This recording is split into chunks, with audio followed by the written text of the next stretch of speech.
you and me, we show our hearts, yeah, entirely. Deliver me from reality and take me to my fantasy.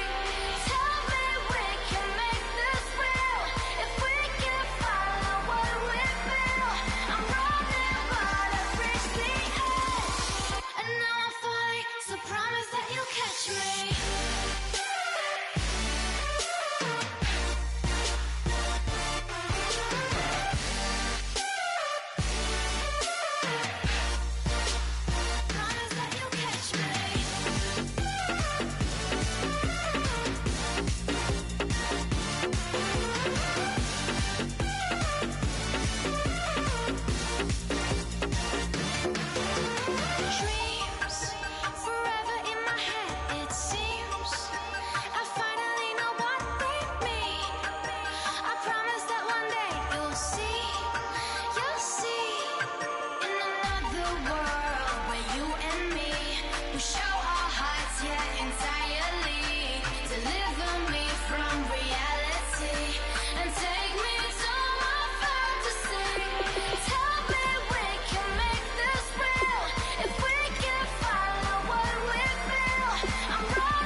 Everybody, I'm Larry Ridley, and this is the NFL on EA Sports.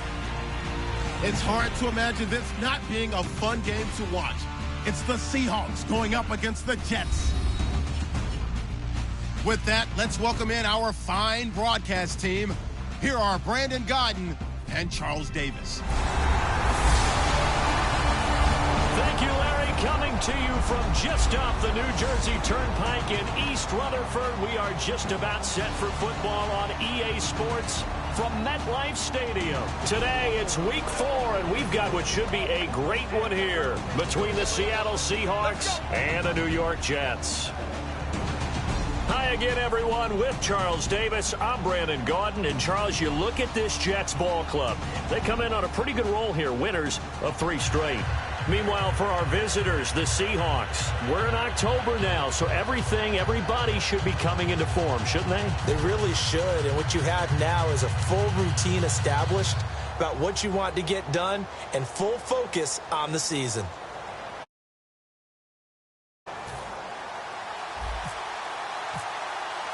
A pair of 3-0 teams set to lock horns for the right to remain unbeaten. And we're off in Week 4. On the return, it's Jalen Marshall. And he'll take it past the 25 and up to the 28-yard line.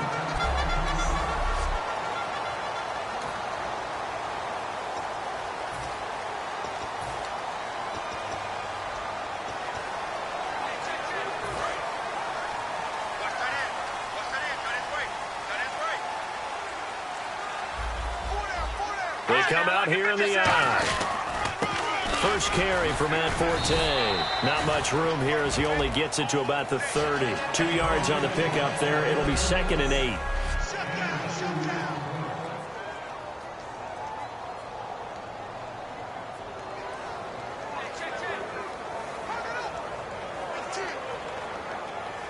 Eight yards to go here on 2nd down.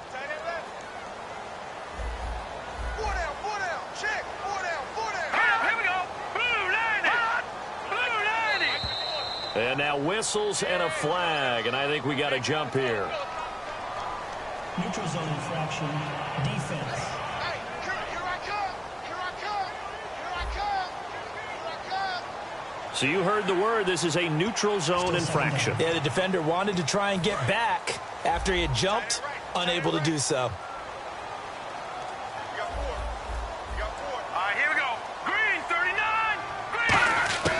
Following the penalty, it's Forte. And he'll get up to the 43-yard line. 8 yards on the pickup there, and it moves the sticks. The defense came out with a look that they had prepped for all week to attack. They took advantage, got the first down. And the key words in there, prepped for all week. They really studied them, understood their tendencies, knew what they like to do, and prepared their game plan accordingly. And, boy, the payoff was good. That's going to go as a loss of a yard, and it'll be 2nd down. The evaluation process in today's NFL does not take into account as much bulk as it does speed, and that's what we're seeing with the linebacker position. Those guys that can run, they can play at any spot because they can make plays on the opposite side of the line of scrimmage. Now back to throw. Caught, Safarian Jenkins, right side. A very solid gain of 27. Coaches always harp on the quarterback reading the defense and getting it to the open man. That's good recognition there, and how about what he did after the catch? Yeah, hit your tight end, let him get some rack. Yeah, but when he gets moving, not many guys want to come over and put a hit on him, do they? On 1st down, this is Forte. About 3 yards there to the 27. The tackle made by K.J. Wright.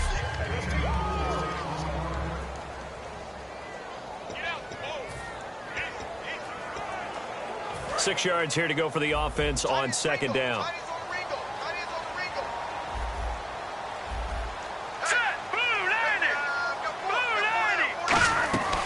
Out of the gun, they'll look to throw. He's got time in the pocket. And he's just going to get rid of this thing. To no one here, he throws it away, and now it's 3rd. It's a tried and true formula, and I don't think it'll change for as long as we play football. If someone's trying to throw the ball and you can put pressure on them and make it tough, that's only going to help your defense. Yeah, he's since being hurried. He got rid of it before taking the hit, but incomplete. On 3rd down, he'll drop to throw. And he's got a noon one. And he's in. Touchdown, Jets. Quincy Enunwa, his 4th touchdown on the year. And the Jets have taken a first-quarter lead. Well, that's how they envisioned it, get the football to start the game and score it. And I don't know if that was scripted. Is it just a play call that they had in their pocket? No matter what, they had the right call on against the right defense, and they end up in the end zone. Now Catanzaro after the touchdown to kick it away. And they will not get a chance to return this one as it's through the end zone for a touchback.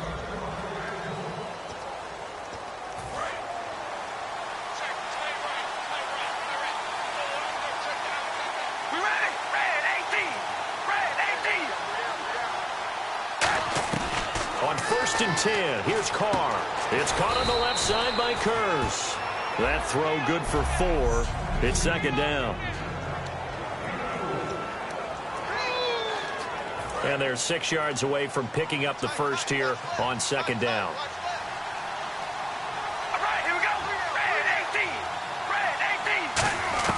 From the gun, it's Carr. Complete outright to Kurz.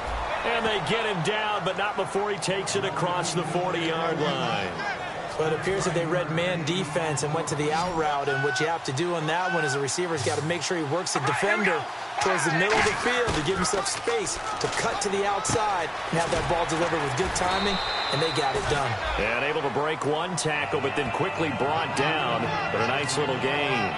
And when you have a guy in the backfield who can catch the football, you don't just use him strictly for checkdowns or dump-offs. You make him part of the primary passing attack, because what you're trying to do is get him into open field and then let him make people miss and advance the football. And he's swallowed up right near the line of scrimmage.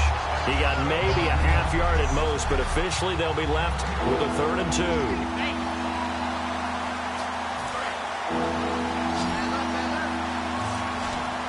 The Jets will bring in a nickel set as they try to stop this 3rd down. From midfield, here's Carr. He finds his man, Baldwin. And he's going to have a 1st down as he's brought down at the 44-yard line. I don't care how many times you tell the story, it never loses its luster for me. Doug Baldwin, undrafted out of Stanford, and plays like a #1 receiver should in the NFL. I don't care how you cover him. I don't care that his size isn't great. He's the one that typically comes up with the football. Absolutely. His roots go all the way back to Gulf Breeze, Florida, where alongside my broadcast partner.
Charles Davis, Brandon Gaudin hits the Seahawks with a football to begin quarter number 2. And they're on the move here. They've got it 1st and 10.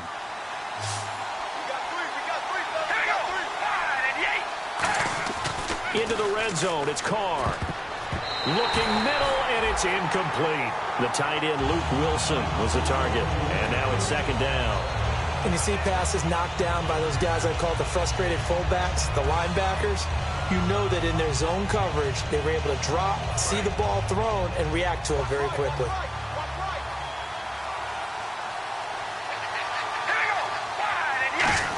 On 2nd down, Lacey fighting through and able to push his way forward here for a good little gain. They get 6 here after the incompletion, and it'll leave them with a 3rd and 4. You know what really fires up offensive linemen? When the guy that is carrying the ball behind them can create his own space and break a tackle along the way. From the gun now on 3rd down, Carr. He's going to flip that out to the flat. It's complete.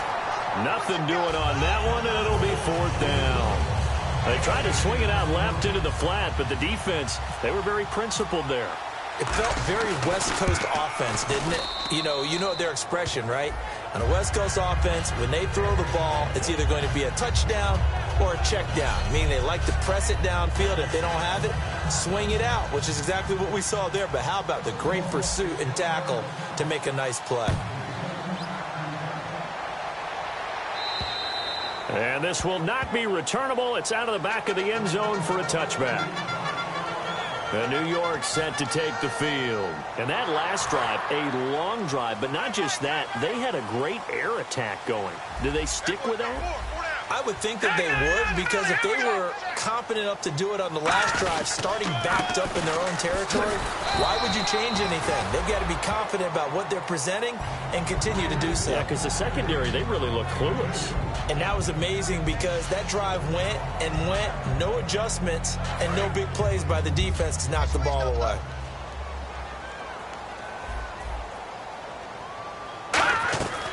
On 2nd down, Forte. And nothing doing. He's immediately taken down at the line of scrimmage.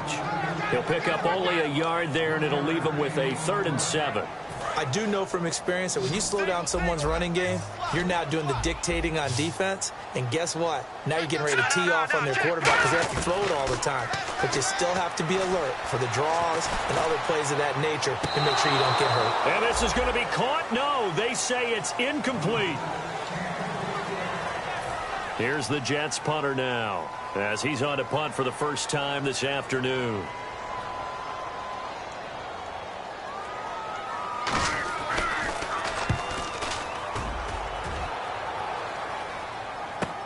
Fielded just inside the 30. Well, he wasn't too far from breaking that. Officially, give him 15. And it'll be Seahawk football, 1st and 10. The Seattle offense now set to come back out on the field. And they had 3 points last time, but they didn't want 3 points because they were well within range of scoring a touchdown. We'll see if they can do better now. I'm with you on that one. Let's just go ahead and be frank about the whole thing. The only one happy about the 3-point? The kicker. Exactly. He put it through the post. That's going to help him in contract time. But that offense, they're thinking, let's get in the end zone this time. I don't know if that helped him in contract time. You could have kicked that one through. I don't know about that. Toe bash. I don't know about that. Super toe. They'll run it with Lacey. Just a yard on the pickup there, and it'll leave them with a 3rd and 3. The best defensive linemen, they play with great leverage so they can get low and not get bowled over by offensive linemen. They have excellent hands. They can throw people off on a play. We just saw a great example of a really good run stop by a guy playing the defensive tackle position. They're able to locate Wilson. And he will have a first down here at about the 40. Holding. Defense.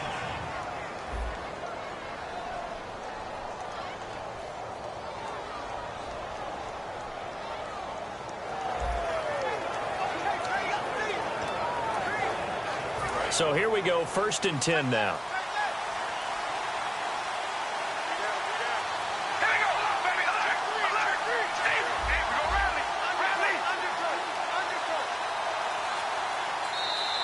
Two minutes to play here in the first half.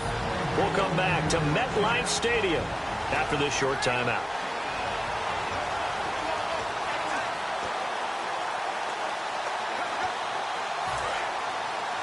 We remind you that coming up at halftime, we'll pay a visit to Larry Ridley in Orlando with our EA Sports Halftime Report. It's caught on the left side by Baldwin. And he's going to get this one down right to the edge of the red zone to the chalk of the 20. Holding. Defense. Well, they have the yards anyway, so they're going to decline the penalty. And now the offense operates in the red zone.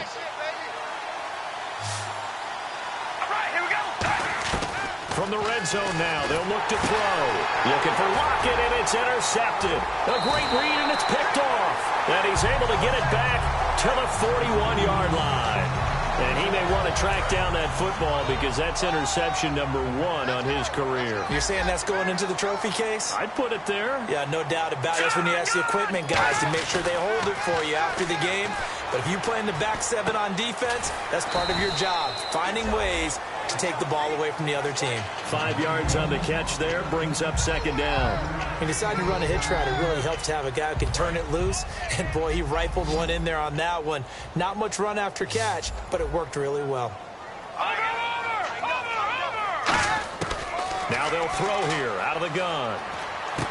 Left side complete, Safarian Jenkins. And all the way in. Touchdown, New York. Austin Safarian Jenkins, his 2nd touchdown on the season. And the Jets get the quick strike touchdown. And this one's right through to make it a 14-3 ball game. When they drew that up, I don't think they envisioned it ending in a house call, but he got it and took it all the way home. Really impressive run after the catch, wasn't it? That was really special by him. But let's face it, in today's NFL, those tight ends are often former wide receivers or maybe even sometimes bigger running backs. They just put them in a position to get a great matchup and make plays like that. The Seattle now ready to march onto the field. And they had a nice little drive going last time. Through the interception in the red zone. Cost them. Bad enough to throw it anywhere, but that drives coaches insane when they're thinking about Hey, we got a shot at points already. We're already in a spot where you're thinking you got 3 on the board for sure, and to come away with nothing, that's a really tough one for them to swallow. Yeah, will they make up for it? So the incomplete pass brings up second down. Working from the gun, it's Carr. And the catch is made here by Tyler Lockett. And they're going to get this one all the way out across the 45. And they're going to hurry back to the line now. All right, here we go. Red 18. Carr now on first down. And Lockett with a grab over the middle. Give him 18 on that one. And that'll be good for a Seattle first down. Now whistles come in. We're going to get a timeout here by the offense. It's just their first, so they'll have 2 remaining here before we get to halftime. It's caught, Lockett, and brought down, but not before they're inside the 25. And they're going to speed things up here.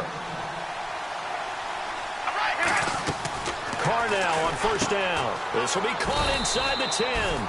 And he gets it inside the 10 to the 9. A solid pickup of 13 sets him up first and goal. So they're operating in the red zone. They come up in an offset eye. Again, they'll throw with Carr. And incomplete, he dropped it in the end zone.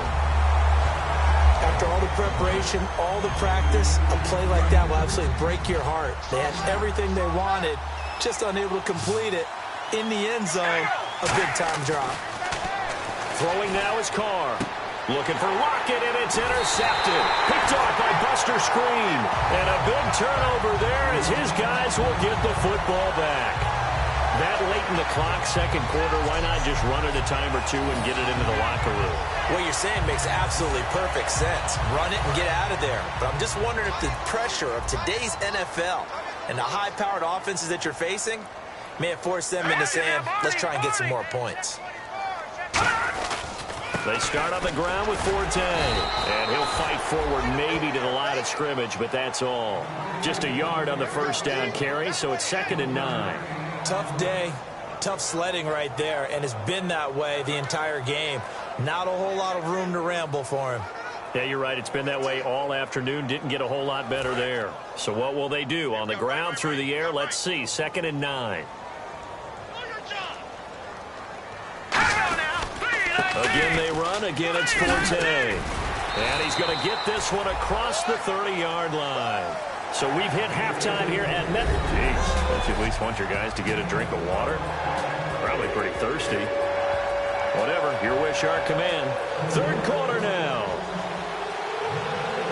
So both teams have their marching orders, and we'll get going again here in quarter number 3. That'll be taken in the end zone. And the decision to bring it out, a good one, as he's up a yard or 2 shy of the 30. Back out onto the field now. Here comes the Jet defense. They had a pretty solid first half. Not many adjustments, but I guess there's probably always some adjustments that can be made. Usually it's just tightened down on the things we've worked on all week in practice. Everyone thinks adjustments are bringing in something absolutely new. For the most part, it's tweaks or just emphasizing what you've worked on already. And that's what they're planning to do here in the second half. They won't be looking to reinvent the wheel. They got 18 yards out of that one, and it gets them a new set of downs. There are so many things to watch for when you play defense. And reading your keys, you always hear about that, and having your eyes in the right place. Sometimes your eyes can fool you. How about that play action there? It sprang the big guy, didn't it? Able to dump it over the top to him. It's a pickup of 4, and it'll bring up second down. Not a run that you're going to write home about, but still a good first down run. That's what an offense calls staying on schedule. 3 to 4 yards on first down, you're set up very well for the rest of the drive. Carr to throw on second down. The grab made by Kearse over the middle.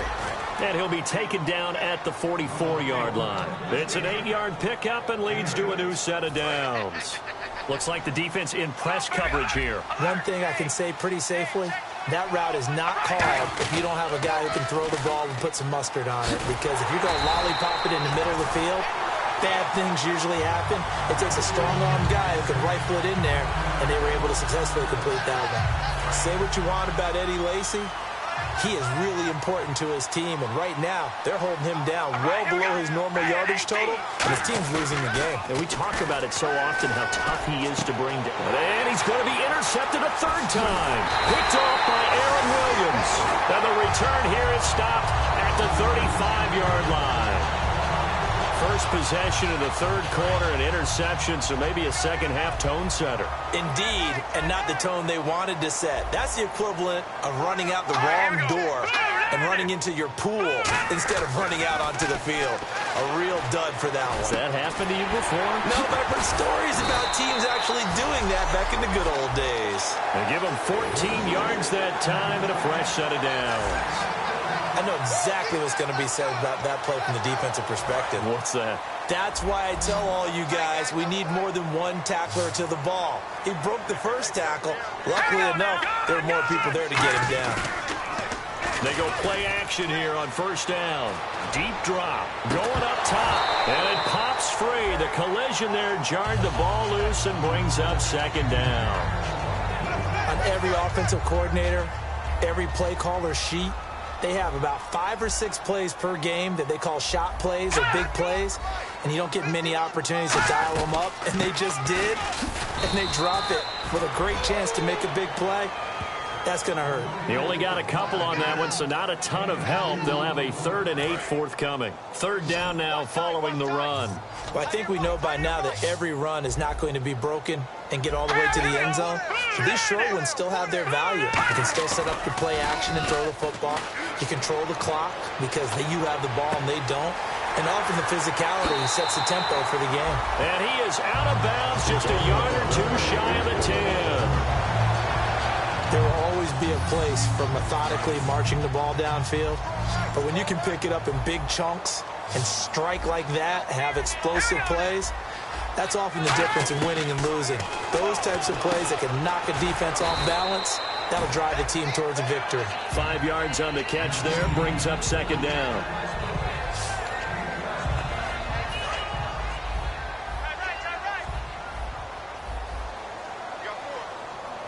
And the D-line pinching together, must be expecting the run.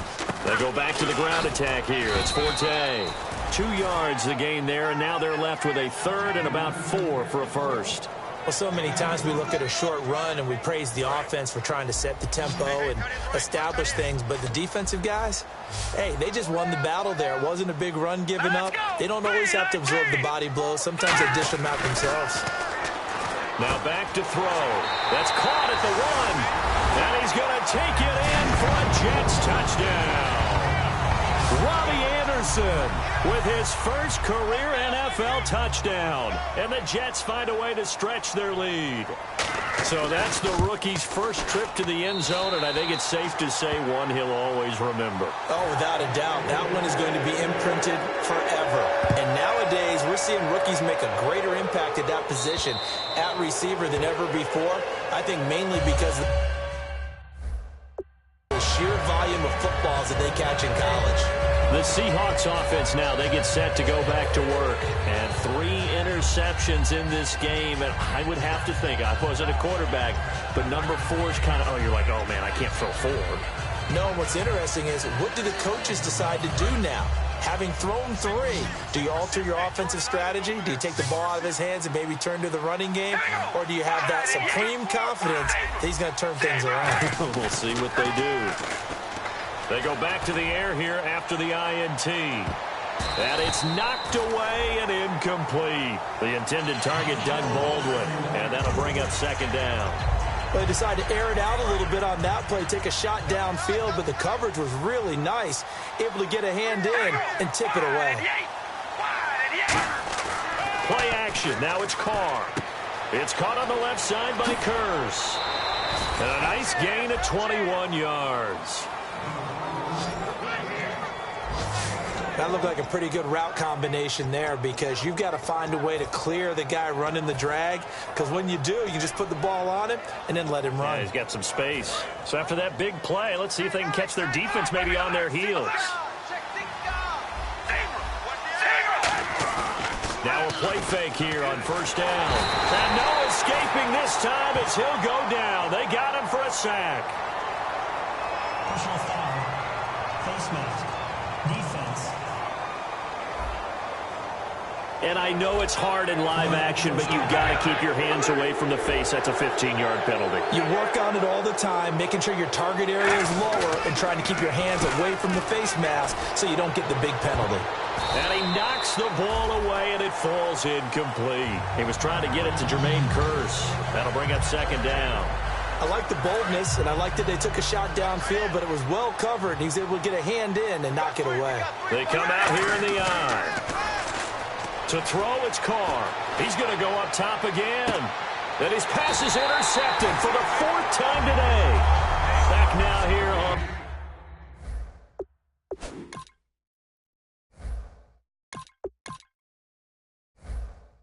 EA Sports.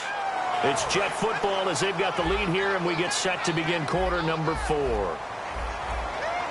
Possible run anticipation here as the D-line sandwiches together. The drive begins with a run by Forte. And he'll take this up to about the 7- or 8-yard line. It's a 6-yard gain on the ground, and that'll make it 2nd and 4. And in this situation with the lead fourth quarter, they're liking keeping the ball on the ground, I'm sure. That's just smart football, but you know the defense has to know it as well. They've got to stop them here. So now we're going to see that loading the box in a big way. 6, 7, 8, 9, whatever it's going to take, puts a little bit more pressure on your big offensive line. And the evidence shows last week's game, it's really leaked into a second game now, Charles. What do you think of this? And it's a surprise, isn't it? Because when we spent time watching them practice, talking with the coaches, they felt like a bounce back was going to happen this week. They were very confident in the game plan, thought the defenses they would see would present great opportunities for big-time runs. We're not getting that so far. I don't know if it's the game plan or if they're just being overwhelmed by the defense they're facing.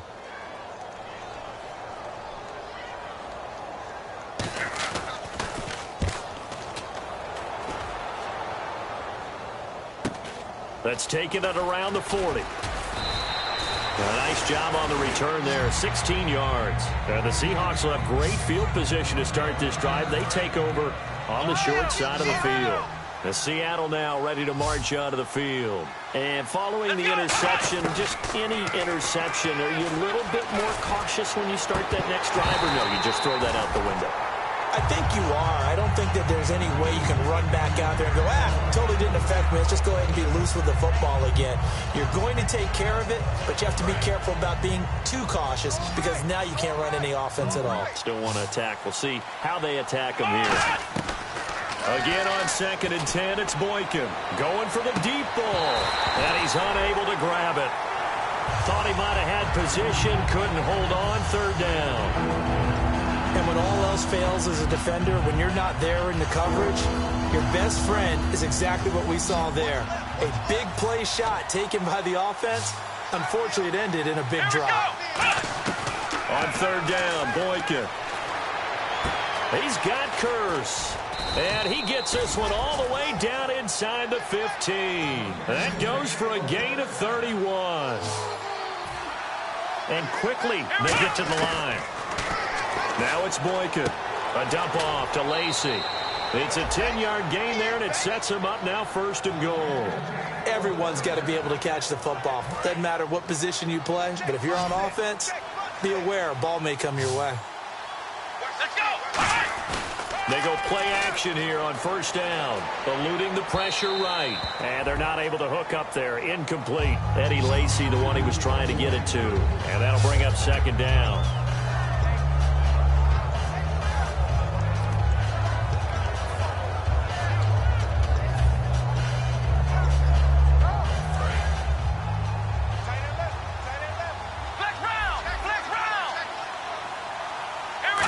Working with a 2nd and goal now from the 3. They'll run. This is Lacey. And he will take this one in for the Seattle touchdown.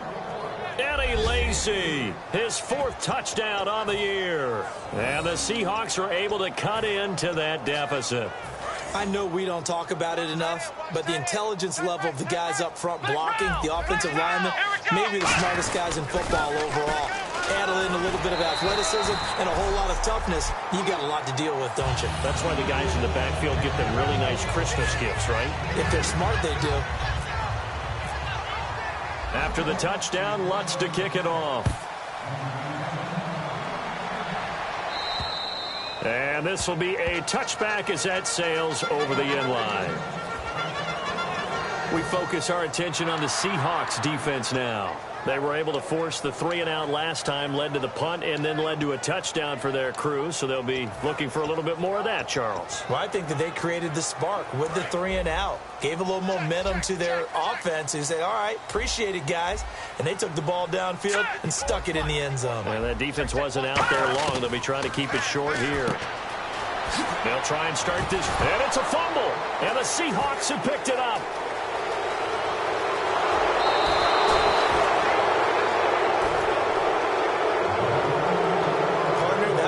It was over. I mean, they had control, had the football, and the defense had to make a play in order to keep.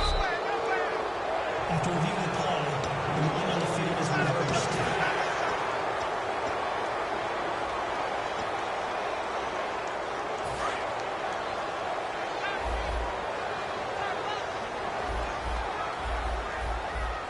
Here we go now. Shift together here from the D-line.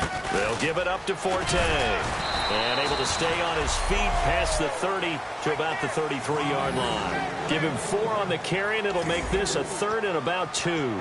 The fourth quarter here, they've got the lead. They want to keep it on the ground. That's what they're doing. Smart football. Keep the clock grinding. Keep it going. But you got to figure now, they're going to see more people stacked up at the line of scrimmage as they try and bleed it out. They'll try and get it with Forte. And he's going to have the first down at about the 38. Just 4 yards on the pickup, but that's good enough to extend the drive. I don't know about you, but that almost felt like old-time football there. 3rd and 2 is not necessarily just a running down anymore. A lot of times they want to throw the ball. They went back to the roots and powered forward and got the first down. 3 down. Here we go now. A running play now for Forte. And he'll muscle his way up to the 43 for a pickup of right around 5. And now the Seahawks are going to take a timeout here on defense. It's just their first. They'll be down to 2 remaining as we step aside here in the fourth quarter. 3 down. Secure! Wide. Get wide. A give. This is Forte. And he'll take this one up close. And now the Seahawks are going to call another timeout. That's going to be their second. They'll be left with 1 more plus the 2-minute warning, and we'll be back. So they run it on 2nd down. Now let's see what 3rd down brings here for the offense. Forte, the lone running back. He'll look to throw, and he's got a noon one. And he'll be taken down, but not before getting...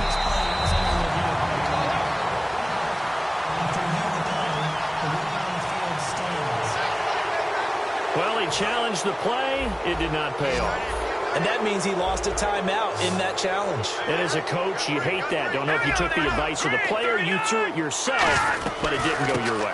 At the end of the day, it all comes back to the head coach. He has the final determination on whether to actually challenge the play or not. In this case, it didn't pay off for him. And that's got to be so heartbreaking. You throw that flag, you probably feel really confident, and then all of a sudden, boom, you lose the challenge. Yeah, when you take a look at it, you're throwing that flag because you believe you're going to be right. And when it comes back the other way, you have to regroup. They stay on the ground. Forte again.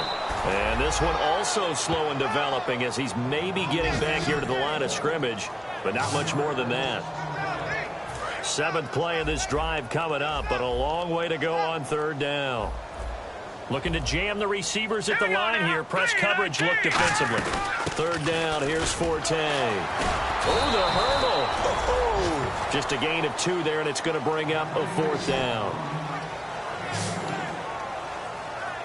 So on 4th down, out trots the kicker in a big spot here. From the left hash, this from 46. And Catanzero's kick is right through. And that will extend their lead even further. So they settle for just the 3 there, but clearly anything helps when you're trying to salt one away here in the 4th. Without a doubt, I think a touchdown would have been the final nail. But 3 does give them some breathing room and lets them build up a little cushion.